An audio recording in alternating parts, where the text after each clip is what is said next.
이 영상을 보시면 적어도 예비 창업자부터 10년 미만의 대표님들까지 지금 이 위기 상황을 극복할 수 있지 않을까, 또는 버틸 수 있는 방안으로도 저희가 준비할 수 있지 않을까 하는 마음으로 제가 준비해 보았습니다. 꼭 보시고 사업에 도움이 되었으면 좋겠습니다. 정직한 영업으로 안정적인 현금 흐름과 시스템을 구축한다. 네, 사업자 필독의 서영근 대표입니다. 왜 제가 이 주제를 선택했는가? 요즘 대다수의 대표님들께서 이 사업체를 운영하는 것이 맞는가에 대한 근본적인 고민을 하고 있으시다는 것이에요. 그만큼 현실적으로 매출이 매우 높지가 않고 또 나갈 금액은 매우 많고 하다 보니까 사업에 대한 그런 회의감을 많이 느끼시는 것 같습니다. 그래서 제가 여기에 대한 명확한 어떤 원인 파악과 솔루션을 제가 드리고자 영상을 기획했고, 끝까지 잘 봐주시고요. 보시고 나서 도움이 되신다면 구독과 좋아요 눌러주시면 제가 정말 앞으로도 힘이 되니까 도움 주시면 감사하겠습니다. 우리나라 경제를 보게 되면 많은 어떤 유튜브나 기사에서 나오다시피 향후 예상되는 시나리오를 보게 되면요, 어느 업종 상관없이 폐업률이 높아질 것 같고요. 그 이유는 지금 현재 정치적인 이유와 경제적인 이유 때문이죠. 그런데 신기하게도요, 제가 이제 일을 하다 보면 똑같은 업을 하는 사람들 중에서도 잘 되시는 곳이 있다는 것이에요. 너무 신기하지 않습니까? 제가 이 내용을 뒤에 그 차별점을 말씀을 드릴 수 있도록 할 것이고요. 두 번째, 스타트업의 도산으로 인해서 투자 유치가 어려워진다고 하고 있습니다. 자, 우리가 돈의 흐름을 봤을 때 가장 민감하게 보는 곳이 어디일까요? 바로 투자자입니다. 투자자. 자, 제가 사이트를 하나 좀 보여드릴게요. VC라는 것이 있습니다. VC, 이게 뭐냐면 벤처 캐피탈이라고 해서 투자사를 의미를 해요. 경기가 어려워질 때 가장 먼저 봐야 할 곳이, 그 커뮤니티가 투자사들이 모여있는 곳이거든요. 그러면 내가 얼마만큼 위험한 것인가를 인지할 수 있어요. 지금 상황이. 그러면 이 상황을 인식할 수가 있고 거기에 대한 대응 방안을 알 수 있기 때문에 여기에 오시면 지금 상황이 정말 쉽지가 않구나라고 알 수가 있다는 것이에요. 자, 보시면 최근 일주일 이내에 이제 기사만 봐도요, 연체 빚이 증가하고 있다. 잘 되던 곳이지만 임대를 놓고 있다. 실제 서울시 어느 건물을 가더라도 1층에 임대해 있는 곳이 매우 많이 보이십니다. 그리고 중심권을 조금만 벗어나도요, 뒤에 임대가 붙어져 있는 건물들을 쉽게 볼 수가 있죠. 그만큼 소상공인부터 경쟁성을 잃고 있는 분들은 빨리 지금 도산하고 있다는 것이에요. 스타트업 문 닫고 엑셀러레이터도 줄줄이 도산. 저 너무 놀랐습니다. 실제로 보시면 스타트업 말 그대로 사업 초기에 있는 기업들이고요. 이 기업들은 많은 투자금을 받으면서 타 기업보다 손쉽게 성장할 수 있음에도 불구하고 지금 보시는 것처럼 문을 닫고 있습니다. 그로 인해서 투자하는 엑셀러레이터들도 그만큼 손해를 보고 있어요. 스타트업은 아시겠지만 타 일반 업체들보다도 투자금이 매우 큽니다. 그래서 이 회사가 망하시게 되면 이 회사의 사업주뿐만 아니라 고용인원 그리고 엑셀러레이터라고 하는 투자사들까지 다 망하게 되는 구조가 되는 거예요. 그러면 이 사람들이 진짜 많겠다는 거예요. 보시면 못해도 5년 사이에 2배 정도 올라간 것 같아요. 올해는 지금 더 폐업률이 높아질 거라 예상이 되고 있기 때문에 잠재적인 스타트업을 포함하게 되면 못해도, 이해되시죠? 특히 VC들로부터 해서 정책자금과 지원 사업을 제외한 투자금이 적기 때문에 원활하게 예상 확보가 쉽지가 않다는 것이에요. 그로 인해서 고용지표 떨어질 수밖에 없고요. 그로 인해서 사업주는 원활하게 회사 운영이 쉽지 않을 수가 있고요. 그로 인해서 기업 부채의 비율이 높아지면서 생산성도 떨어질 수도 있습니다. 그러면 지원 사업과 모든 사업성을 평가하는 어떤 국가의 어떤 기반 제도가 있을 때 이것은 앞으로는 일반 기술력을 보는 것이 아니라 사업성이 있는 사업이냐 아니냐를 더 면밀하게 볼 수밖에 없을 것 같습니다. 사업성이 평가되어 있지 않은 아이템에 대해서는 둔하게 볼 수밖에 없다는 것이에요. 그럼 우리가 사업주로서 어떤 아이템이 있다면 그 아이템을 돋보이게 만들 수 있는 실시장 수요 예측을 할 줄 알아야지만 정책자금과 지원 사업과 내 순이익과 VC들 여러 자본들을 원활하게 운영하시면서 회사 운영을 잘 하실 수 있다는 것이에요. 그래서 앞으로는 이 아이템에 대해서 현실적인 아이템들이 뜰 수밖에 없다라는 것입니다. 그리고 우리가 앞으로 사업을 만들 때에는 최소의 투자금으로 수익을 낼 수 있는 비즈니스 모델을 더 긴밀하고 면밀하게 본인 스스로 아니면 전문가와 협의를 해서 같이 만드셔야 할 것입니다. 그래야지만 생존 가능성이 높아진다.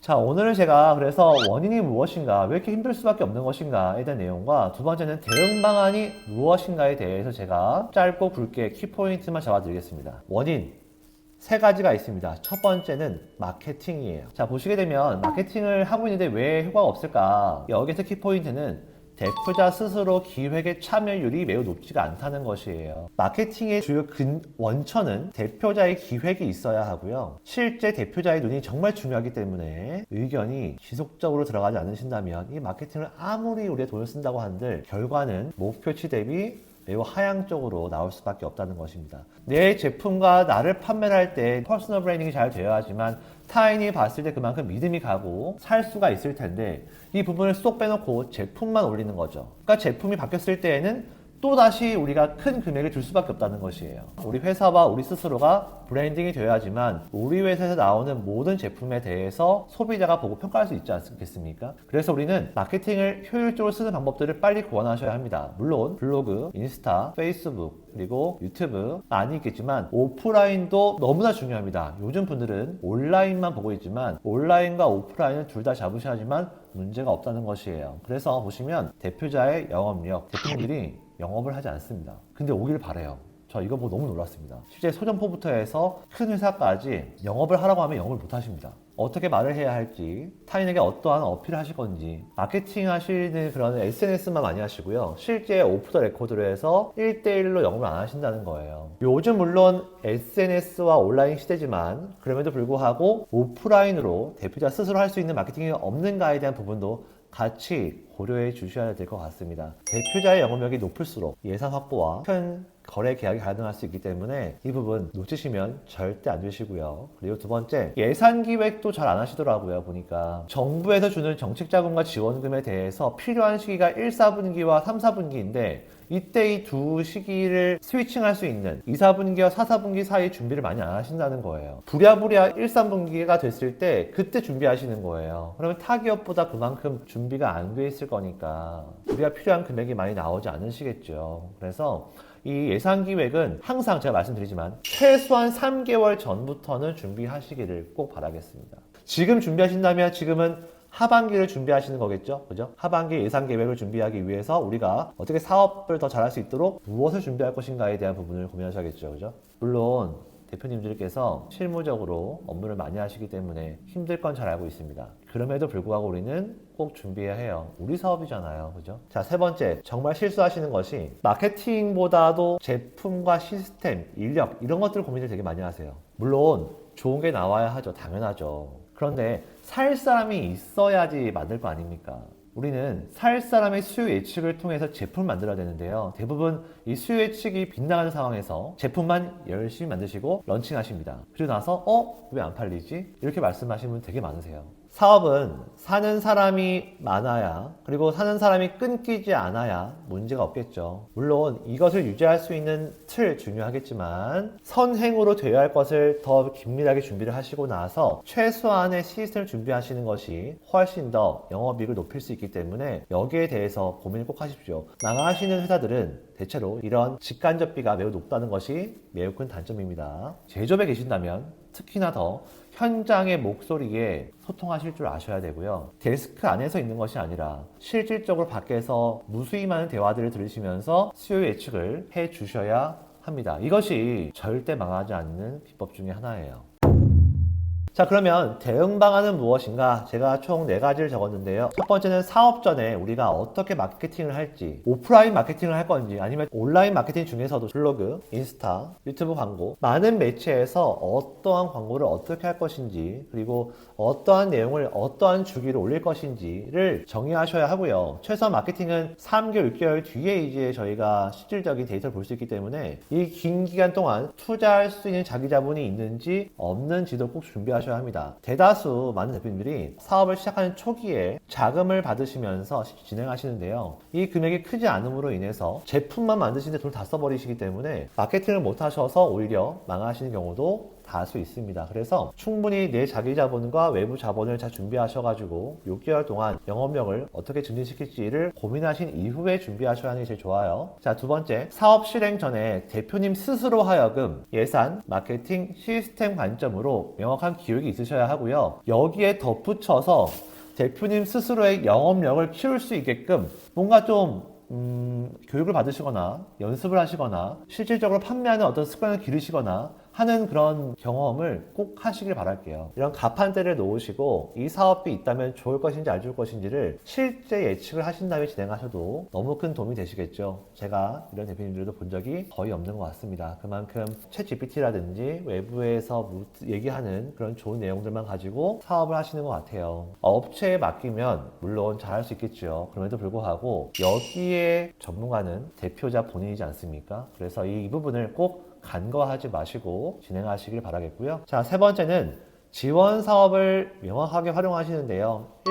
3분기에 많이 나오니까 이 부분 준비하셔서 부족한 예산을 확보하시면서 진행하셔야 해요. 확보하신 이후에 관리도 중요합니다. 환수가 나오지 않도록 신청한 금액 그대로 잘 써주셔야 하고요. 절대 이상한 데 쓰시지 마시고요. 자, 정말 중요합니다. 사업은 1개월 하고 끝나는 것이 아니죠. 우리가 사업이라는 것은 아주 오랜 시간 유지할 수 있도록 하는 사업 연속성 관리를 잘 하셔야 합니다. 그래서 아까 제가 얘기했던 예산과 마케팅, 시스템 관점으로 대표자가 많이 알고 계셔야 하고요. 내가 부족하다면 타 인원을 빨리 채용을 하시거나 준비를 하셔서 같이 논의하셔야지만 문제가 없을 거고요. 또 주머니 사정이 좋지가 않다면요. 이런 고급 인력들을 외부 이런 회사들과 같이 협업을 통해서도 준비하시는 것이 효율성이 높아지시겠죠. 그죠? 혼자 절대 다 할 수 없습니다. 사업이라는 것은 아시겠지만 잘 될 때 관리를 매우 잘 하셔야지만 안 됐을 때 완충작용으로 넘어갈 수가 있다는 걸 잘 아시죠? 이럴 때 필요한 것이 우리가 전 관리를 매우 잘 하셔야 하고요. 현실적으로 수익을 잘 내는 대표님들의 특징이 있는데요. 네 가지. 1번, 초격차에 능하다. 무슨 말이냐 하면 지금 보이는 어떤 제품이 있다 하더라도 이 제품을 똑같지만 똑같지 않게 설명하실 수가 있고요. 그만큼 언변이나 영업력이 매우 좋으시고 만드시는 기술도요. 한 포인트를 다르게 하시면서 매우 다른 기술을 보일 수 있게끔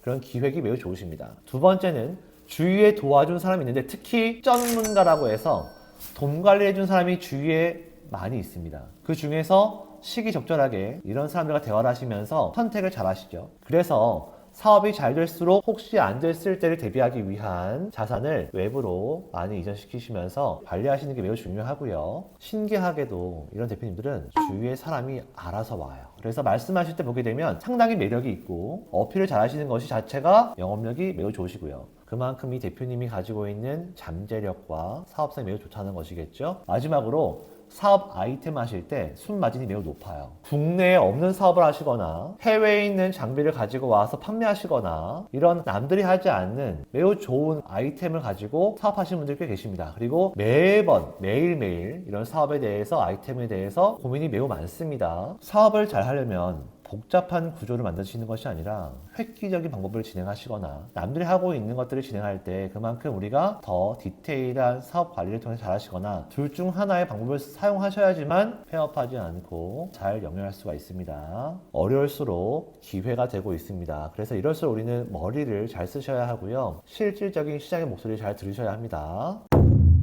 사업은 힘들기 시작하시면 늦습니다. 잘 될 때 차별화를 두어야 하고요. 차별화라는 것이 아까 얘기했던 기술이든 영업이든 마케팅이든 시스템이든 무언가를 만들어 놓으셔야 하고요. 전 관리 정말 중요합니다. 사업이 망했을 때 다시 일어서시려면 이거 돈이 없으면 할 수가 없어요. 그래서 잘 될 때 꼭 해야 하는 방법들을 모르신다면 연락을 주시고 같이 고민하시면서 최적의 방법들을 통해서 사업을 잘 관리할 수 있고 또 이를 통해서 우리의 삶도 윤택하게 갈 수 있게끔 관리하시기를 바라겠습니다. 핵심 키워드는 세 가지입니다. 마케팅을 하는 방법과 대표자의 영업력 그리고 마지막으로 전 관리입니다. 이 세 가지를 기억하신다면 시장이 어려워도 잘 버티시면서 더 좋은 시기를 준비할 수 있는 다리로 만들 수가 있고요. 내부적으로 이런 관리를 할 수가 있다면 다행입니다. 근데 그렇지가 않다면 꼭 전문가의 도움을 받으셔서 같이 회사를 안정적으로 영위하시길 바라겠습니다. 네, 오늘 도움이 됐다면 구독과 좋아요 꼭 부탁드리겠습니다. 네, 감사합니다.